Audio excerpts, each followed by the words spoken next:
तो transverse wave और longitudinal wave दो टाइप का वेव होता है, उसमें से पोलराइजेशन सिर्फ ट्रांसवर्स वेव का पॉसिबल है। डिफरेंस क्या है दोनों वेव में, ट्रांसवर्स वेव और लॉन्गिट्यूडनल वेव में डिफरेंस क्या है? In transverse wave particles of the medium oscillate perpendicular to direction of propagation of wave. जैसे ये रोप में एक वेव क्रिएट अगर हम करते हैं ऐसे, तो इसमें रोप का पार्टिकल ऐसे ऊपर नीचे इस तरह से मूव कर रहा है, ये वाई एक्सिस अगर है, और इधर वेव एक्स एक्सिस की तरफ ट्रांसमिट हो रहा है। एक्स एक्सिस में वेव यानी डिस्टरबेंस, प्रोपागेशन ऑफ डिस्टरबेंस को ये क्या बोलते हैं हम लोग? वेव। तो डिस्टरबेंस एक्स एक्सिस की तरफ मूव कर रहा है और ये रोप का पार्टिकल ऐसे वाई में ऑसिलेशन कर रहा है, तो इस तरह के वेव को हम बोलते हैं ट्रांसवर्स वेव। अब इसमें एक और ऑसिलेशन पॉसिबल है, अगर इधर हम z डायरेक्शन इस तरफ ले लें perpendicular to y and x, दोनों के परपेंडिकुलर एक z डायरेक्शन ले लिया, तो इस डायरेक्शन में भी वाइब्रेशन होगा, तो इसको भी ट्रांसवर्स वेव ही बोलेंगे। इसको भी, ये किधर को हो रहा है? इस तरफ z एक्सिस लिए हुए है और इधर z एक्सिस, तो ये कौन से प्लेन में हो रहा है? xz प्लेन में। ये रेड वाला वाइब्रेशन हो रहा है xz प्लेन, और ये ब्लैक वाला वाइब्रेशन कौन से प्लेन में हो रहा था? ब्लैक कलर से जो मैंने रस्सी बनाया है, ये xy प्लेन में वाइब्रेशन हो रहा था, xy प्लेन में। तो ये किस तरह का वेव है? ट्रांसवर्स वेव, क्योंकि इसमें प्रोपागेशन तो डिस्टरबेंस पहले यहाँ मैंने क्रिएट किया, फिर इधर आया डिस्टरबेंस, फिर इधर आया, तो डिस्टरबेंस तो एक्स एक्सिस की तरफ प्रोपागेट कर रहा है, लेकिन मीडियम के पार्टिकल या तो वाई एक्सिस की तरफ कर रहे हैं या जेड एक्सिस की तरफ ऑसिलेट कर रहे हैं, यानी कि oscillation of particle perpendicular to direction of propagation of wave हो रहा है, ऑसिलेशन ऑफ पार्टिकल परपेंडिकुलर। तो इस तरह के वेव को ट्रांसवर्स वेव बोलते हैं हम लोग। लाइट भी एक ट्रांसवर्स वेव है।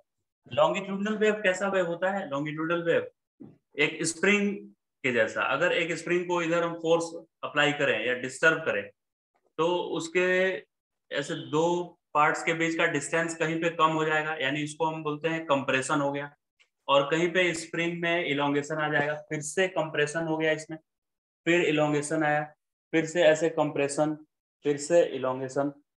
तो जिस वेव में कंप्रेशन रेयर फ्रैक्शन इस तरह का बनता है, रेयर फ्रैक्शन, तो ऐसे वेव को हम लोग बोलेंगे लॉन्गिट्यूडनल वेव।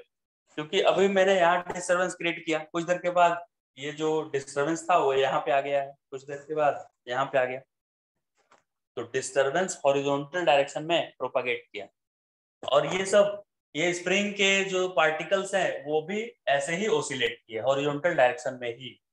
यहाँ का इन दोनों के बीच का, पार्टिकल के बीच का डिस्टेंस बढ़ गया है, मतलब ये ऐसे ही तो गया होगा दूर एक्सी की तरफ, और डिस्टर्बेंस भी इधर ही चला, कोई परपेंडिकुलर मूव नहीं किया। फर्स्ट लेक्चर में इंट्रोडक्शन में वेव ऑप्टिक्स के मैंने बताया था कि एक बैंक है, उसके बाहर एक लाइन लगा हुआ है, तो उसमें बहुत सारे लोग खड़े हैं, तो सबसे पीछे लास्ट वाला पर्सन अपने आगे वाले को धक्का देता है, तो उसमें डिस्टर्बेंस फर्स्ट वाले पर्सन तक डिस्टर्बेंस चला जाता है। तो वो जो फर्स्ट पर्सन तक डिस्टर्बेंस गया, वो डिस्टर्बेंस प्रोपागेट करने को ही क्या बोलते हैं? वेव बोलते हैं हम लोग। जब भी मीडियम के पार्टिकल सिर्फ थोड़ा ऑसिलेट करते हैं अपने पोजीशन पे और डिस्टर्बेंस आगे चला जाता है, तो इसको हम लोग बोलते हैं वेव प्रोपागेट किया। तो ये कौन से वेव का एग्जांपल हुआ? तो इसमें जो भी लोग क्यू में खड़े थे वो सिर्फ ऐसे हॉरिजॉन्टल मूव किए, थोड़ा सा आगे गए फिर पीछे आ गए, इस तरह से हॉरिजॉन्टल, और ऐसा डिस्टर्बेंस भी हॉरिजॉन्टल ही गया, आगे की तरफ गया, कोई वर्टिकल मूव नहीं किया, डिस्टर्बेंस के परपेंडिकुलर किसी का मूवमेंट नहीं हुआ। तो ये लॉन्गिट्यूडनल वेव का एग्जांपल है। या एक साइकिल स्टैंड पे एक साइकिल को गिराने से बाकी सारा साइकिल आगे का गिर जाता है, तो वो भी लॉन्गिट्यूडनल वेव का एग्जांपल है, क्योंकि साइकिल गिरा हॉरिजॉन्टल, तो ये साइकिल का गिरना भी आगे हॉरिजॉन्टल ही जा रहा है, कोई भी साइकिल ऊपर उड़ा नहीं, हवा में नहीं गया कोई भी साइकिल, तो ये लॉन्गिट्यूडनल वेव होता है। और इसमें क्या है, वेव तो इधर जा रहा है डिस्टेंस, लेकिन रस्सी का पार्टिकल उसके परपेंडिकुलर ऑसिलेट कर रहा है। तो transverse wave and longitudinal wave में डिफरेंस समझ में आ गया होगा क्या है। अगर कहीं पे स्टिल वाटर है, या स्टिल वाटर या पॉन्ड में जो वाटर है उसमें एक ड्रॉप करें स्टोन, तो उसमें कैसा वेव जनरेट होगा? ट्रांसवर्स की लॉन्गिट्यूडनल, उसके सरफेस पे, वाटर सरफेस पे, तो ट्रांसवर्स होगा, क्योंकि आप जहाँ पे लीफ ड्रॉप करेंगे, लीफ या स्टोन, तो वो लीफ ऐसे वर्टिकल अप डाउन होगा, अंदर जाएगा बाहर आएगा, नीचे जाएगा बाहर आएगा। लेकिन वो जो रिपल्स उसमें बनता है डिस्टर्बेंस, वो हॉरिजॉन्टली जाता है किनारे। तो जब डिस्टर्बेंस और एक डायरेक्शन में चले और मीडियम के पार्टिकल उसके परपेंडिकुलर ऑसिलेशन कर रहा है तो उसको ट्रांसवर्स वेव बोलते हैं। तो लाइट ट्रांसवर्स वेव है, इसमें या तो ऐसा वाइब्रेशन होता है या परपेंडिकुलर या किसी एंगल पे भी वाइब्रेशन हो सकता है, ना तो वाई में न ही जेड में, वाई और जेड के बीच किसी एंगल पे भी हो सकता है वाइब्रेशन। यानी कि अगर ये रेड वाले पेन की तरफ हम वेव माने, वेव मूव कर रहा है, तो लाइट में इलेक्ट्रिक फील्ड का वेरिएशन होता है, तो वो वेरिएशन या ओसिलेशन इधर भी हो सकता है, इधर भी हो सकता है, किसी एंगल पे भी हो सकता है, लेकिन इसके परपेंडिकुलर होना चाहिए, रेड वाले के परपेंडिकुलर होना चाहिए। मतलब इधर भी ऐसे भी हो सकता है, ऐसे भी हो सकता है, इसके इस तरफ, फिर ऐसे भी हो सकता है, मतलब पूरा 360 तक किसी भी तरफ ओसिलेशन हो सकता है, तो ट्रांसवर्स वेव हो गया। अब इतने सारे ओसिलेशन को यहाँ पे इंडिकेट नहीं करके हम लोग सिर्फ दो ही ओसिलेशन इंडिकेट करते हैं, एक वाई की तरफ और इसके तरफ, क्योंकि बाकी के जितने भी ओसिलेशन है परपेंडिकुलर, इसके रेड वाले के परपेंडिकुलर जितने भी ओसिलेशन है उनका मैंने रिजोल्यूशन कर लिया है, रिजोल्यूशन ऑफ वेक्टर। यानी जो ऐसे टेढ़ा वेक्टर रहता है उसका एक कंपोनेंट ऐसे ले लेते हैं cos थीटा और दूसरा sin थीटा, तो जितने भी ऐसे ओसिलेशन है उन सबका कंपोनेंट ले लिए हैं हम, या तो वाई की तरफ या जेड एक्सिस की तरफ, तो उसको दो वेक्टर से इंडिकेट किया गया है। अच्छा, ये कंप्रेशन रेयर फ्रैक्शन वाला लॉन्गिट्यूडनल वेव का ये पोलराइजेशन पॉसिबल नहीं है, उसको पोलराइज नहीं किया जा सकता है। तो यहाँ पे जो इसको पोलराइज ही नहीं कर सकते हैं तो इसको मैं क्लियर कर देता हूँ अब, तो आप ये नोट डाउन भी कर सकते हैं, longitudinal wave can not be polarised, क्योंकि ये इस तरह से ओसिलेशन हो सकता है, तो इसको रिस्ट्रिक्ट करना, अगर एक ओपनिंग यहाँ रहेगा तो ये इसको रिस्ट्रिक्ट नहीं कर पाएगा। पहले यहाँ पे देखेंगे कैसे रिस्ट्रिक्शन होता है। अगर यहाँ पे मैं एक ऑब्स्ट्रैकल यहाँ पे ऐसे रख दूं और जिसका पास एक्सिस कुछ वर्टिकल जैसा है, पास एक्सिस मतलब ये पूरा ऐसे सॉलिड जैसा पूरा भरा हुआ है ऐसे, और यहाँ पे बीच में ओपनिंग है, इसका ओपनिंग, तो ये ब्लैक और रेड वाले में ये सिर्फ ब्लैक वाला ही इधर निकल पाएगा, इसके इस तरफ, ये रेड वाला फंस जाएगा इसमें, ये सिर्फ ब्लैक वाला ही इसके पार ऐसे निकल पाएगा। क्योंकि आप सोचिए एक रस्सी को ऐसे ओसिलेट करेंगे ऐसे, तो इसमें तो ओपनिंग वर्टिकल बनाया हुआ है, तो वो वर्टिकल वाला ओपनिंग इसमें से निकलकर उधर चला जाएगा, यानी कि इस तरफ भी ये वेव आएगा निकलकर, ये वर्टिकल वाला वेव इधर भी निकलकर आ जाएगा, लेकिन ये रेड वाले को ये पास नहीं होने देगा। रेड वाला इस तरह से वाइब्रेशन हो रहा है बोर्ड के प्लेन से बाहर आता हुआ, तो इसमें ऐसा इधर ओपनिंग है ही नहीं, इधर सॉलिड मटेरियल है, तो ये इस तरह के वाइब्रेशन को अलाउ नहीं करेगा, तो इधर रेड वाला जो पार्ट वो नहीं आएगा। तो यहाँ अनपोलराइज्ड इस वेव को बोलते हैं हम लोग अनपोलराइज्ड, जिसमें एक से ज्यादा प्लेन में ओसिलेशन हो रहा है पार्टिकल्स का, और जो इधर पास हुआ वो सिर्फ एक ही प्लेन में हो रहा है, इस वाले प्लेन में, जो कि यहाँ मैंने एक्स वाई प्लेन लिखा है, तो इधर सिर्फ एक्स वाई प्लेन ही आया, एक्स वाई प्लेन।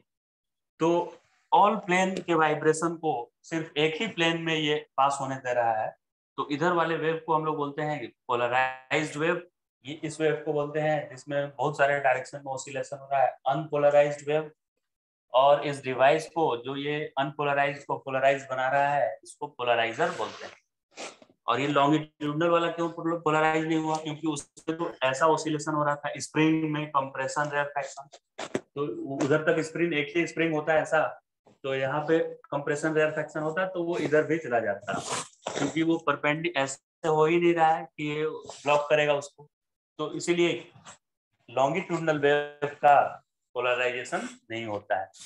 तो आप ये डायग्राम बना लीजिए, इस साइड में इसको लिखना है unpolarised wave,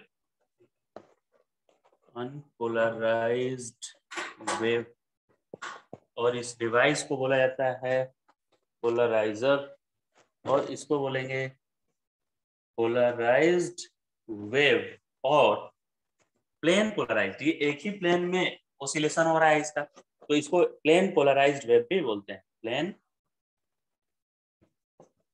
polarized wave.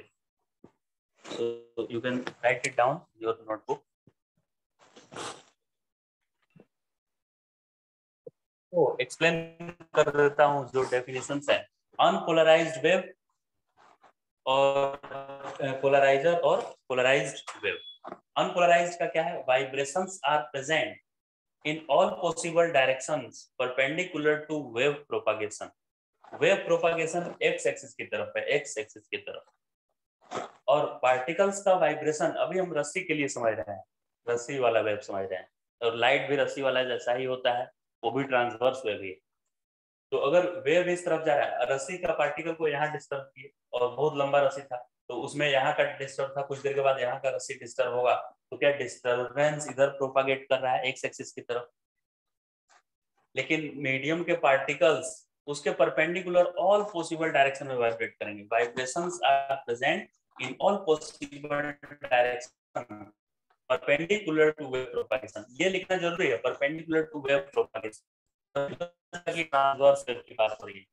Transverse wave में वाइब्रेशन कैसा होता है, particles perpendicular to wave propagation, तो इसमें डिस्टर्बेंस एक्स एक्सिस की तरफ मूव कर रहा है, और यहाँ पे पार्टिकल को मैं ऐसे या तो y की तरफ कर रहा हूँ या z की तरफ या और किसी एंगल पे कर रहा हूँ। तो वेव के प्रोपागेशन के परपेंडिकुलर बहुत सारा डायरेक्शन हो सकता है, उन ऑल डायरेक्शंस में पार्टिकल्स ओसिलेट कर सकता है, तो ऐसे वेव को बोलेंगे unpolarized wave.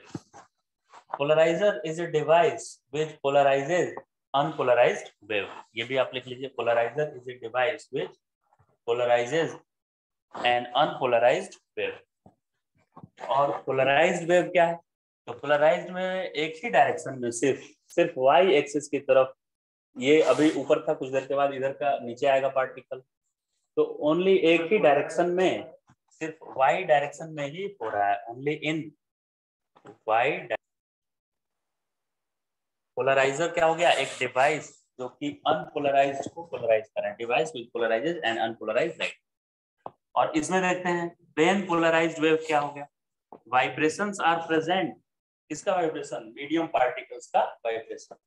Vibrations are present only in one direction, ये सिर्फ वाई एक्सिस की तरफ, वाई और वाई एक्सिस सिर्फ इसी की तरफ ऑसिलेट कर रहा है, ये ऐसे टेढ़ा भी नहीं कर रहा है, ऐसे जेड में भी नहीं कर रहा है, सिर्फ एक ही डायरेक्शन में कर रहा है। ये हालांकि दो डायरेक्शन होगा, ऊपर और नीचे, लेकिन इसको हम वाई ही बोल रहे हैं, मतलब एक डायरेक्शन में कर रहा है सिर्फ। तो vibrations are present only in one direction, और ये भी किधर को, perpendicular to wave propagation. Wave आगे की तरफ ऐसे एक्स एक्सिस की तरफ बढ़ रहा है, तो क्या ये वाइब्रेशन उसके परपेंडिकुलर हो रहा है, ऐसे ऊपर नीचे परपेंडिकुलर हो रहा है, तो इसीलिए मैंने लिखा है परपेंडिकुलर टू वेव प्रोपागेशन। ऐसे भी ट्रांसवर्स वेव में जिधर वेव जाता है उसका परपेंडिकुलर ही ऑसिलेशन होता है।